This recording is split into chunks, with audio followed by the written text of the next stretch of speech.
हिमालय की ऊंचाइयों में छुपा हुआ ये है बारलाचा पास, 16,000 फीट से भी ऊपर, जहां हवा पतली है पर एहसास गहरे। यह दर्रा लाहौल, लद्दाख और ज़ंस्कार को जोड़ता है। कभी यही रास्ता पुराना व्यापार मार्ग हुआ करता था, जहां कारवां गुजरते थे और यात्री अपने सपनों के साथ चलते थे। आज भी जब आप यहाँ खड़े होते हैं तो लगता है मानो बादल आपके बेहद करीब हैं। बर्फ़ से ढकी चोटियाँ और घुमावदार सड़कें हर मोड़ पर एक नई कहानी कहती हैं।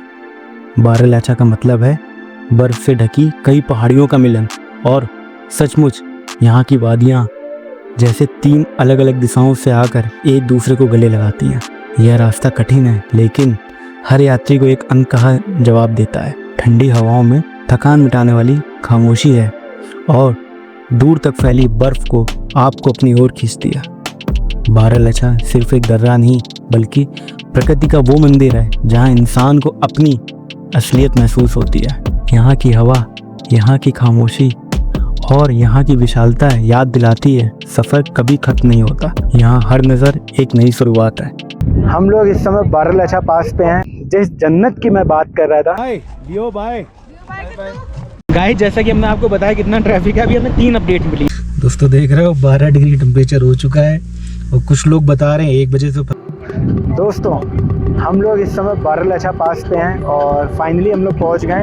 एक मैं बात बता देता हूँ, हल्का सा जो हमें खिंचाव पड़ा कि जब हमने गाड़ी पीछे लगाई है, वहाँ पे अपने गाड़ी लगा के जब ऊपर पैदल आए हैं तो हल्का सा खिंचाव पड़ा है सीने में, बट उस लेवल का नहीं है।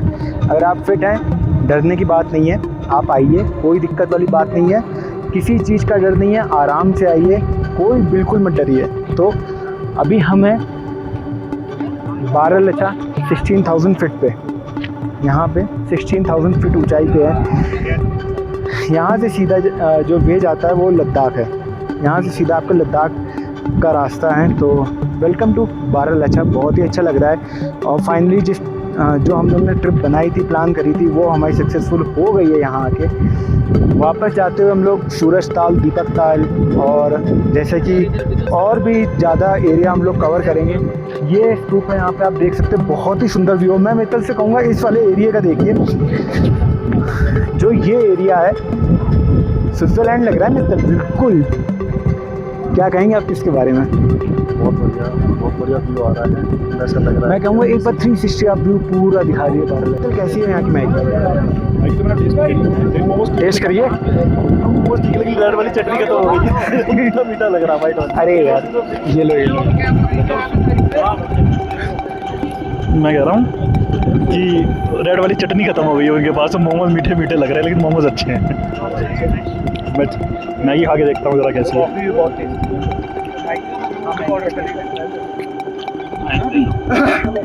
मैगी ठीक है, बहुत ज़्यादा ठीक है। देखिए कॉफ़ी अच्छी है, काफ़ी अच्छी है कॉफ़ी, और मोमोज़ का टेस्ट काफ़ी अच्छा है। इनकी चटनी अच्छी लगी, लेकिन दिक्कत की बात ये हो गई चटनी कम थी।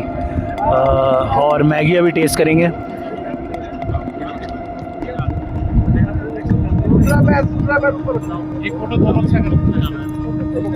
मैगी भी ठीक है, आप ट्राई कर सकते हैं, मतलब ख़राब नहीं है, ठीक है, एवरेज है। तो दोस्तों आप यहाँ आइए, हम लोग यहाँ आए हैं 16,000 फीट पे मैगी और कॉफ़ी ट्राई कर रहे हैं। आप भी आइए, आप भी ट्राई करिए। रियो बाय, रियो बाय, बाय बाय बाय।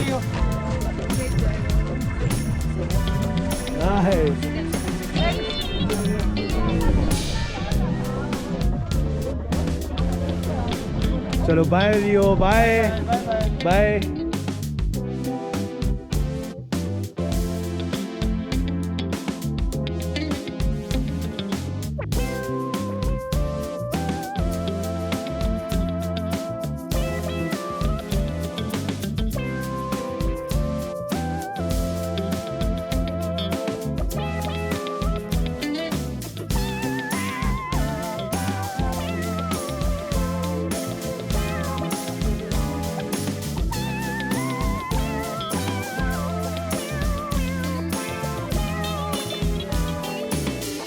जब मैं बारालाचा पहुंचा दोस्तों, तो मैं देख के शॉक हो गया कि यार जून में इतनी बर्फ़। 13 जून का हमारा ये ट्रिप था जब मैं बारालाचा पहुंचा था, और मैं शॉक्ड हो गया कि मतलब जून में मुझे इतनी स्नो दिखेगी, और कुछ जगहों में तो फ्रेश स्नो थी। अभी ये जो पानी आप देख रहे हैं ये ग्लेशियर से ही बह, मतलब ये जो स्नो है उसका पानी ये बह के आ रहा है, और इतने ज़्यादा पैचेस थे यहाँ पे। थोड़ा संभल के रहिए अगर आप लोग यहाँ जाते हैं इस वेदर में। तो यहाँ पे क्या होता है कि बर्फ़ में आपको पता नहीं चलता है कि जगह जगह इतने बड़े बड़े गड्ढे हो जाते हैं कि 1-1, 2-2 फुट के होते हैं गड्ढे, तो आप सडनली नीचे चले जाते हो तो पता भी नहीं चलता है। मैं तो टोटली शॉक्ड था। आप ऊपर साइड में वो आप देख रहे हैं एकदम फ्रंट पे देखिए, वहाँ पे ऊपर जाके हम लोग तो जा नहीं पाते क्योंकि थोड़ी सी सांस खिंचने लगी थी। आप यहाँ पे जाके तेज़ बोल नहीं सकते, आप भाग नहीं सकते, आपको बहुत रुक के यहाँ चलना है और कोई रिस्क नहीं लेना है। जब मैं पहुँचा तो मैं देखता रह गया कि यार मतलब जून में इतनी बर्फ़ मुझे मिली। अगर यही मैं अप्रैल में आता या मई में आता, और जैसे मैं आपको दोस्तों बताता हूँ कि ये लद्दाख का जो रूट ओपन होता है वो शायद मे बी अप्रैल एंड से, अप्रैल के 10 to 15 अप्रैल से ओपन हो जाता है, मनाली लेह हाईवे। और उसी लेह हाईवे में ये पास पड़ता है बारालाचा, और जो कि 16,000 फीट पे है। हम लोग यहाँ खूब मस्ती कर रहे थे। तो मैं जैसा बता रहा था कि अगर अप्रैल में ये आप यहाँ आते हो तो आपको शायद स्नोफॉल मिल सकती है। और दोस्तों जैसा कि मैं बताऊँ कि मुझे यहाँ पे जो स्नोफॉल, अभी मैंने कुछ लोगों से पूछा था वहाँ लोकल से, तो 1 हफ्ते पहले ही स्नोफॉल हुई थी। मैं बात करूँ 7 या 8 जून के अकॉर्डिंग यहाँ पे मुझे स्नोफॉल मिल गई थी, और सच में बहुत ही सुंदर है यार। मैं अपने वर्ड्स से बयान नहीं कर सकता कि मुझे ये कितना अच्छा लगा। मतलब शॉक्ड हूँ मैं, मतलब आई कांट बिलीव कि मैं इतनी अच्छी जगह गया। जिस जन्नत की मैं बात कर रहा था, अभी थोड़ी मेरी जवान भी लड़खड़ा रही है क्योंकि बहुत मस्तियाँ करी हम लोग ने। वैसे तो सांस नहीं फूली, पर हम सब ने जो भागा दौड़ी यहाँ करी है ना भाई साहब, लिटरेटली एक टाइम फट के 4 हो गई थी। जो खिंचाव पड़ा ना, वो लग रहा है धीरे धीरे हम बात करते हैं, ज़्यादा बोलेंगे नहीं, खिंचाव पड़ रहा है। वैसे भी मैंने जैसे वहाँ बात करी थी कि यार दोस्तों है क्या, फ़र्क तो है। जो हाइट में पतली हवा, बर्फ़, उससे आपके सीने में थोड़ा इम्पैक्ट तो है, पर फिट हो, ठीक हो, डाइट मेंटेन है, लाइफ स्टाइल आपकी मेंटेन है, तो आप सब कुछ अचीव कर सकते हो ज़िंदगी में। देख रहे लंबी। तो अभी मैं बारालाचा पे हूँ दोस्तों। आप मेरे पीछे वो देख सकते हैं पहाड़, जन्नत है। मैं सचिन से कहूँगा 360 एक बार व्यू ले ले। जन्नत। अगर 13 जून को ऐसा व्यू मिलता है तो गाइस मार्च, अप्रैल, मई में क्या होता होगा। फेब एंड में तो शायद बंद रहता है बर्फ़बारी के कारण, पर मार्च आई थिंक अप्रैल मिड से खुल जाता है। तो गाइस आप भी आइए। पर एक चीज़ और है यार, मतलब ये क्या है, ये चीज़ क्या है, मतलब यहाँ आके पहाड़ों में गंदगी यार, क्या कर रहे हो यार। मतलब यहीं आके यहीं फेंक देना। हम यहाँ आ रहे हैं चीज़ें गंदी करने। दोस्तों ये चीज़ तो मत करो।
स्नोमैन बना रखा है यहाँ किसी ने, तो मैं अब आपको वहाँ ले चलता हूँ। और बहुत ही ज़्यादा डिफ़िकल्ट रोड है ये, और ये व्यू देखिए, सब फिसल रहे हैं हम। बहुत ही सुंदर बना रखा है किसी ने, जो भी बना रखा है। देखिए ये सब खा के फेंक रहे हैं यहाँ पे, हद होती है यार। प्लास्टिक की बोतल, शेम ऑन यार।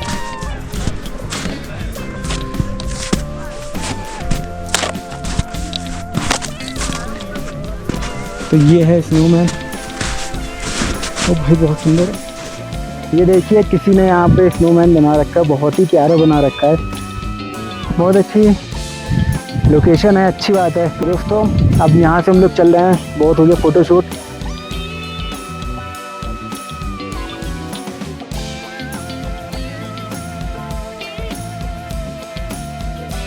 तो गाइस ये एरिया है सूरजताल का, बहुत ही सुंदर एरिया है और बहुत ही मज़ा आ रहा है मुझे।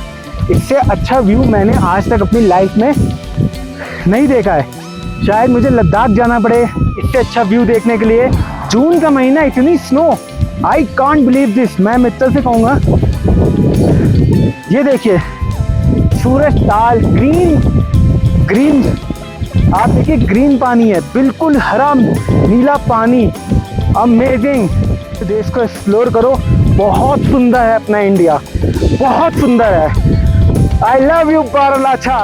बारालाचा के ठीक नीचे हिमालय की गोद में बसी है झील, जिसे कहते हैं सूरजताल। ये झील समुद्र तल से करीब 16,000 फीट की ऊंचाई पर है। कहा जाता है इसका नाम सूर्य देवता से जुड़ा है और इसकी निर्मल झील जैसे आसमान का नीला रंग अपने भीतर समेटे हो। सूरजताल को हिमालय की सबसे ऊंची झीलों से गिना जाता है। इसकी सतह कभी शांत शीशे जैसी तो कभी तेज हवाओं के साथ लहराती हुई है और आसपास की बर्फीली चोटियां मानो झील की रखवाली करती हैं। सूरजताल एक झील नहीं बल्कि प्रकृति की वो कविता है जहाँ हर लहर एक हवा, एक नई कहानी कहती है। यहाँ खड़े होकर आपको लगता है मानो समय थम गया हो और इस झील की खामोशी आपकी आत्मा से बात कर रही है। ये है सूरजताल, हिमालय का चमकता नगीना। अब बारालाचा को बाय कहने का वक्त आ गया था और पता नहीं चला कि ये सफ़र कब बीत गया। हम लोग ने सूरजताल को भी देखा, बहुत ही सुंदर झील है, मन नहीं कर रहा था यहाँ से जाने का। सच में कहा गया है कि सबको एक ना एक बार ट्रैवल करना चाहिए, क्योंकि ट्रैवल करने से आप अपने आप को जानते हो, इंडिया को जानते हो और आपको एक एक्सपीरियंस मिलता है कि जब आप ट्रैवल करते हो ना तो नए नए लोगों से बात करते हो, नई नई जगह घूमते हो और जैसा कि मैंने कहा कि आप अपने आप को पहचानते हो।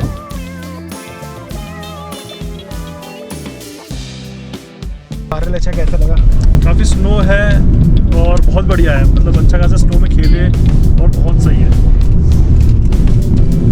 बारालाचा सुबह आ जाओ तो ज़्यादा बढ़िया है, क्योंकि बारालाचा में आपको टाइम चाहिए और अगर आप ज़्यादा लेट करोगे तो फिर आपको क्या है, शाम में आपको लौटना ही पड़ेगा, क्योंकि वहाँ पे कोई रहने की जगह है नहीं। थोड़ी जर्नी बता दो कैसे कैसे करिए। फुल जर्नी बारालाचा के लिए? फुल, हाँ जिस्पा से बताओ कैसे। हाँ फुल जर्नी हमने कैसे करी है? जिस्पा से तो कुछ नहीं है, जिस्पा से ज़्यादा 1-2 घंटे का रास्ता है। आप सीधा अपनी गाड़ी से आ सकते हैं और बाकी यहाँ पे जो है हिमाचल टूरिज्म की बस भी चलती है, जो कि आपको मनाली से मिल जाएगी। वो आपको बारालाचा तक लेके आती है और पूरा टूर करवाती है।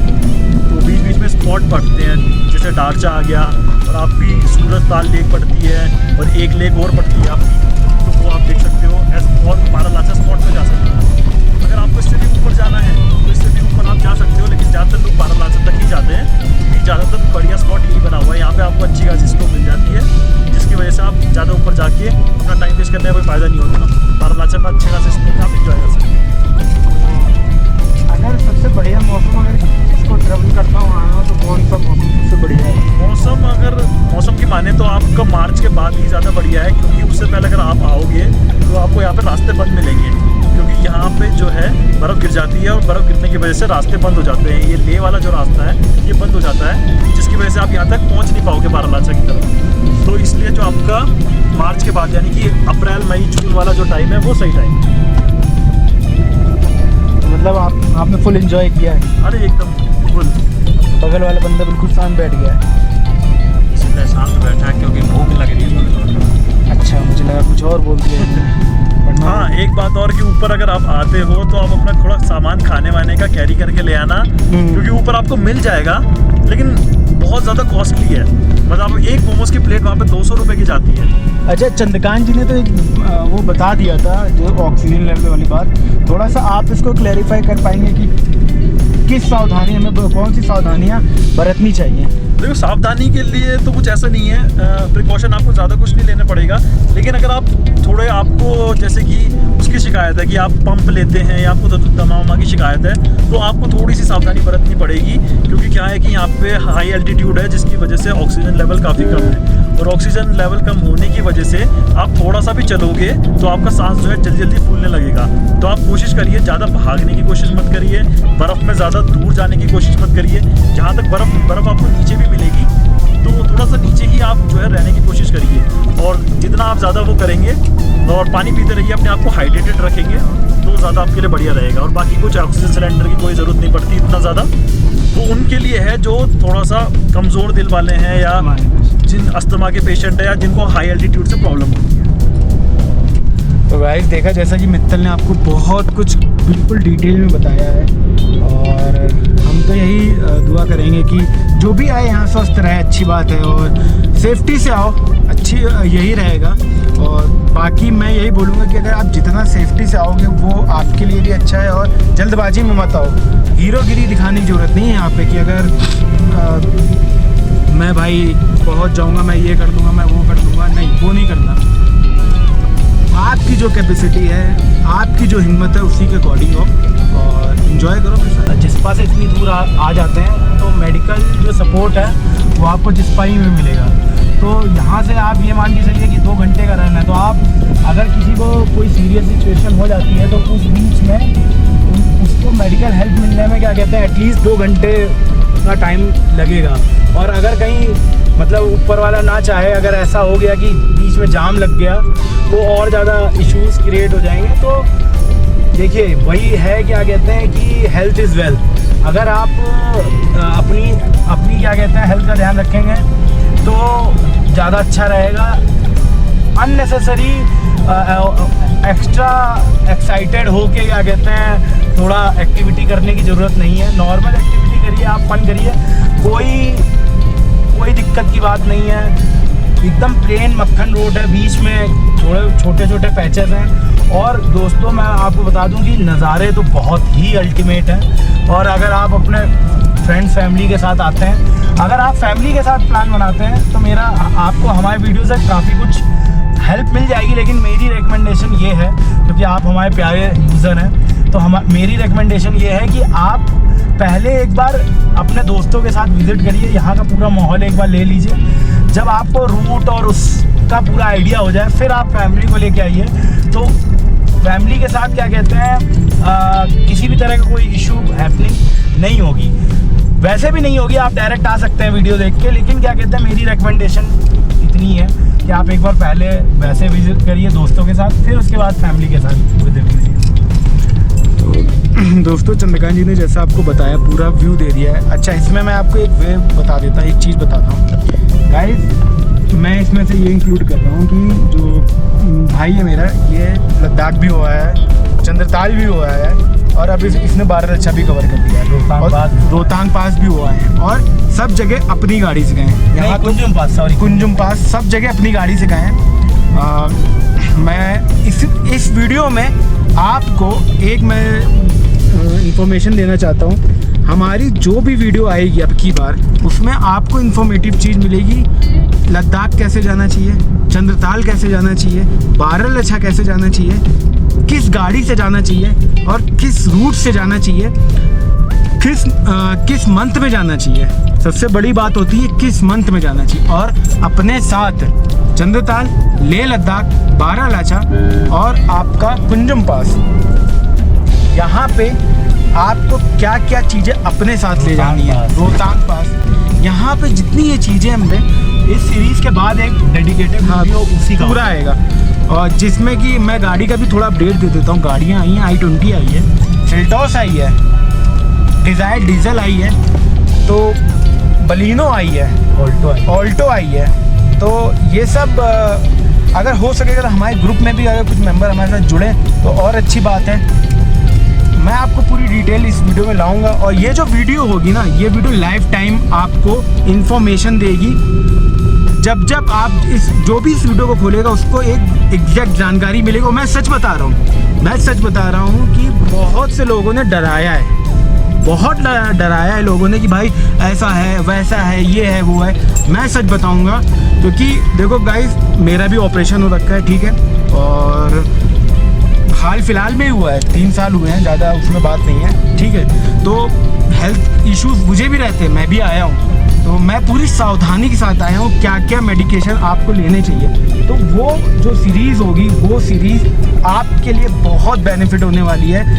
फैमिली मेम्बर में जो जितने भी फैमिली मेम्बर्स हैं आपके यहाँ, मतलब मैं कहूँ अगर 18 से लेके 10 से लेके जिस एज तक अगर वो वीडियो देखेंगे हमारी वाली, बहुत बेनिफिट होने वाला है। तो हमारी इस वीडियो का इंतज़ार करिए, अभी इस सीरीज़ में बने रहिए, चैनल को लाइक से सब्सक्राइब जरूर करिए दोस्तों। वापसी लौटते टाइम हमें मिला ट्रैफिक, और ये ट्रैफिक इतना लंबा था दोस्तों, हम लोगों ने सोचा नॉर्मल पैच होगा, पर अभी आपने जो शुरुआत में हमारी वीडियो देखी थी स्टार्टिंग में, जहाँ हमारी गाड़ी फंसी थी, वही पैच इतना बड़ा रूप ले लेगा हमें पता ही नहीं था दोस्तों। अभी आप ये जो सीन देख रहे हैं जिंगजिंग बार के पास है, और यहाँ पे क्या हुआ था कि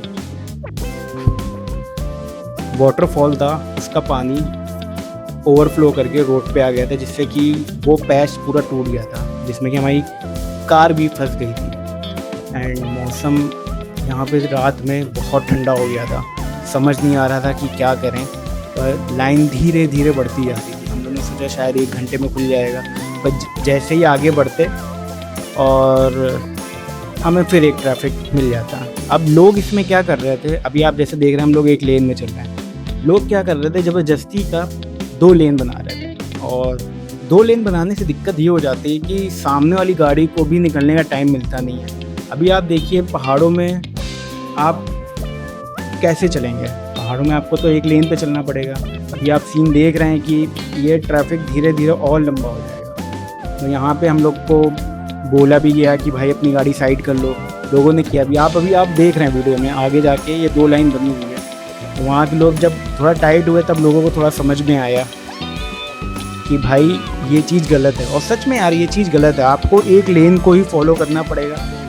आप उसी लेन में चलिए, आप 2 घंटे बजाय 4 घंटे में पहुँचे तो दिक्कत क्या है, मुझे इस बात का समझ नहीं आता।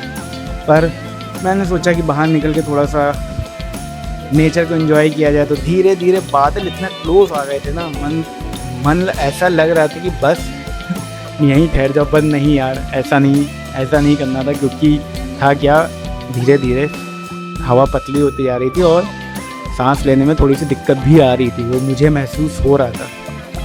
और ट्रैफिक तो लगा ही हुआ था, वेट ही कर रहे थे कि कब ओपन होगा ये।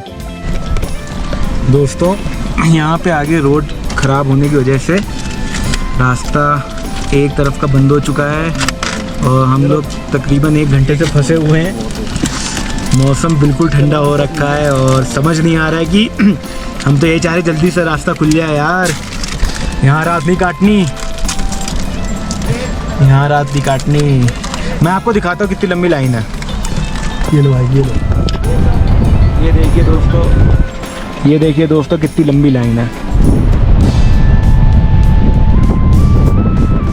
पानी की वजह से रोड ख़राब हो चुकी है और लंबा ट्रैफिक लग चुका है उसकी वजह से। तो मौसम बिल्कुल ठंडा हो रखा है, हल्की बूंदी बांदी भी हो रही है। बूंदी बांदी थोड़ी हो रही है।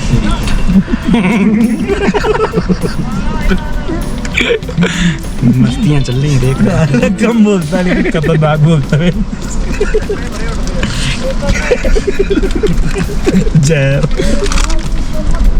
तो दोस्तों बूंदाबांदी भी हो रही है। गाइस जैसा कि हमने आपको बताया कितना ट्रैफिक है, अभी हमें 3 अपडेट मिली यहाँ पे। एक ने बताया लैंडस्लाइड हुआ है, एक ने बताया ब्रिज टूटा है, एक ने बताया है कि आगे पानी की वजह से रोड खराब है। तीनों में क्या है वो हमें नहीं पता है, हम आगे जाएंगे तब बताएंगे। पर आपको जाम दिखाता हूँ कितना है, ये देखिए।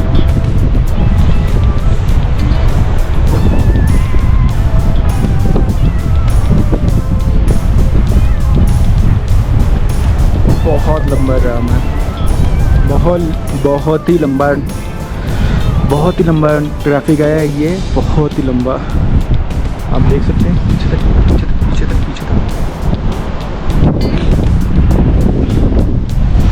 साइड पीछे हमारी नदी है, वो भी हम आपको दिखाते हैं।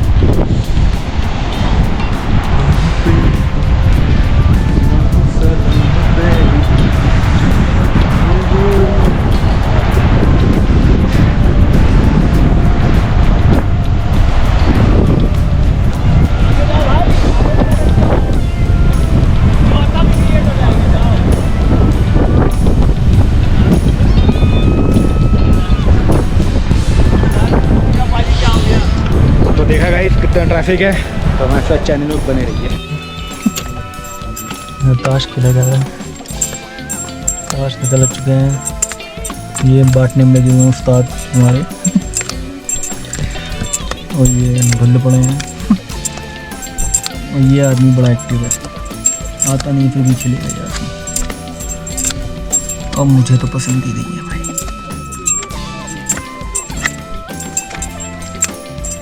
बिल्कुल नहीं पसंद है, बिल्कुल नहीं पसंद है। मतलब अभी भी जाम नहीं खुला भाई, खैर क्या ही बताएं कब खुलेगा।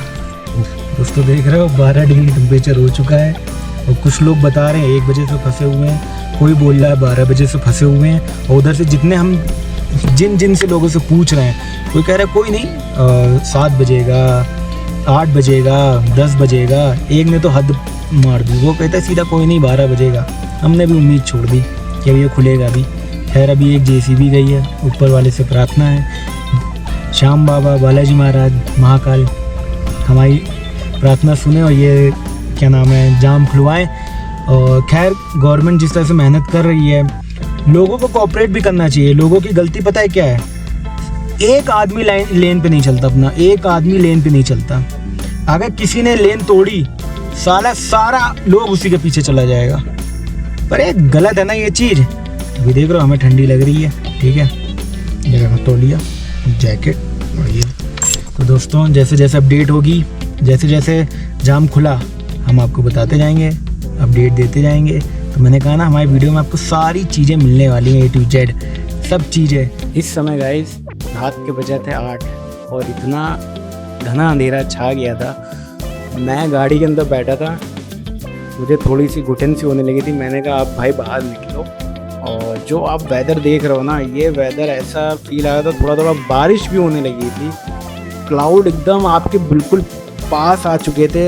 मन ऐसा फील आ रहा था कि अब थोड़ी देर और रुकते तो बादल को ऐसे छू लेते।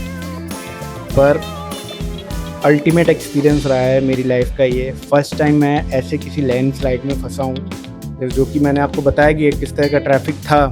मेरी जान में जान आई, फाइनली ट्रैफिक खुल गया। और दोस्तों अभी आप देख रहे हो ना, इस वाटर क्रॉसिंग की वजह से इतना लंबा जाम लगा था। मैं अगर बात करूं तो 1 किलोमीटर इधर और 1 किलोमीटर उधर, ये पूरा ट्रैफिक इस तरह से जाम था। और किस तरह से काम किया है यहाँ के लोगों ने, काबिल तारीफ़ है। और इतना लंबा ट्रैफिक इन्होंने ओपन कर दिया। रात हो रही थी और ये ट्रैफिक जैसा कि मैंने आपको बताया कि कुछ लोग 9 बजे बोल रहे थे, 10 बजे बोल रहे थे। एक भाई साहब आए, उन्होंने बोला यार कोई नहीं, पूरी रात नहीं कटेगी, 6 बजे खुलेगा, 1 बजे खुलेगा, ऐसे लोग बोल रहे थे। फाइनली ट्रैफिक ओपन हो गया और ये ट्रैफिक आपका 9 बजे आपका ट्रैफिक ओपन हुआ था। बहुत जल्दी उन्होंने काम किया। मतलब तारीफ़ तो बनती है जिस तरह से लोगों ने काम, वहाँ के लोगों ने काम किया, गवर्नमेंट ने वहाँ काम किया, बहुत ही अच्छा काम किया था। तो गाइस अब हम लोग निकल गए थे एंड जिस्पा में हमें रूम नहीं मिला। जिस्पा में इतना भर चुका था इस ट्रैफिक की वजह से। लोगों ने कहा कि अब यहीं रुक जाओ, और पहले से लोगों के रूम बुक थे और लोग हम लोग से पहले आ चुके थे, उन्होंने रूम ऑलरेडी बुक कर दिया था। हम लोग ने क्या किया था, हम लोग अपने साथ ले गए थे टेंट। हमने लगाया टेंट वहीं पे रात में, और जो पूरी रात थी वो हम लोग ने टेंट में ही काटी। मित्तल भाई साहब तो कह रहे थे कि नहीं टेंट में नहीं रुकेंगे, ये वो मिल जाएगा रूम। तब बहुत हम लोग ने एफर्ट मारा, रूम नहीं मिला। काफ़ी जगह पता किया, रिजॉर्ट में भी पता किया, कैंपिंग में भी पता किया, पर नहीं मिला। क्योंकि हम लोग के किस्मत में था, हम लोग सामान ले जा रहे थे। क्योंकि जब आप इतनी दूर ट्रैवल करते हैं ना, तो आपको पता होता है कि आप अपने साथ क्या क्या इक्विपमेंट ले जाते हैं। तो उसमें से हम टेंट भी ले गए थे। हमने रात में वहीं पर टेंट लगाया और सो गए। नींद ऐसी आई क्योंकि सब थके हुए थे, नींद अच्छी आई हम लोगों को। और सुबह हम लोगों ने तैयारी कर दी वापस निकलने के लिए।